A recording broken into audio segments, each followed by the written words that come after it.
আসসালামু আলাইকুম সবাইকে। আজকে আমি কথা বলবো জাপানের ফ্যাক্টরি কাজ করলে আসলে কত বেতন পাওয়া যায়, খরচ কেমন, আর মাস শেষে হাতে কত টাকা থাকে।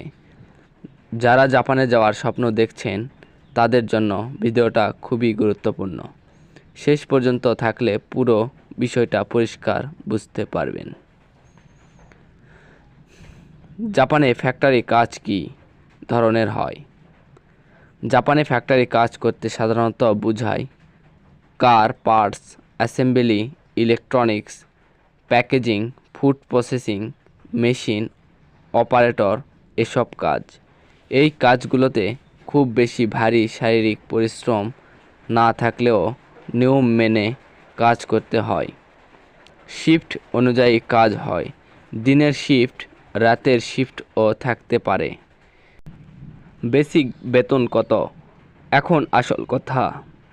জাপানে ফ্যাক্টরিতে সাধারণত ঘন্টা ভিত্তিক বেতন দেওয়া হয়।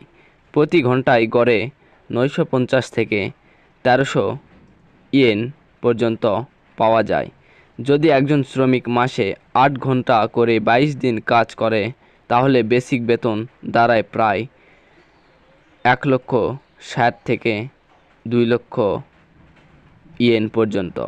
বাংলাদেশি টাকায় এটা প্রায় 1,20,000 থেকে 1,70,000 টাকার মতো হতে পারে।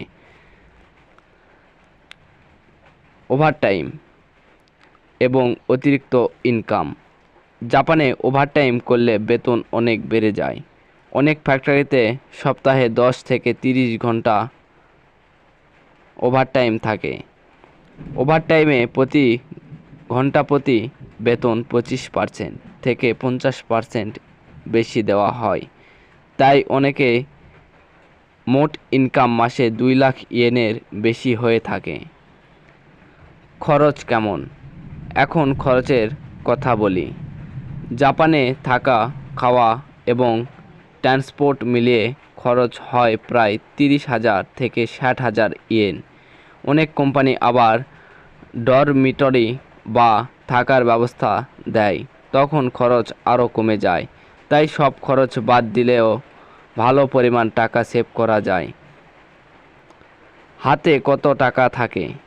সব মিলিয়ে একজন ফ্যাক্টরি কর্মী মাসে প্রায় 1 লাখ থেকে 1,50,000 টাকার মতো সেভ করতে পারে যদি সে নিয়মিত ওভারটাইম করে। আর যারা বেশি ওভারটাইম করে তারা আরও বেশি টাকা সেভ করতে পারে। তাই জাপানের অনেকেই সেভিংস এবং করার জন্য ভালো দেশ হিসেবে দেখে। তবে মনে রাখতে হবে জাপানে কাজ করা সহজ না। শৃঙ্খলা, সময়নিষ্ঠা আর পরিশ্রম খুব গুরুত্বপূর্ণ।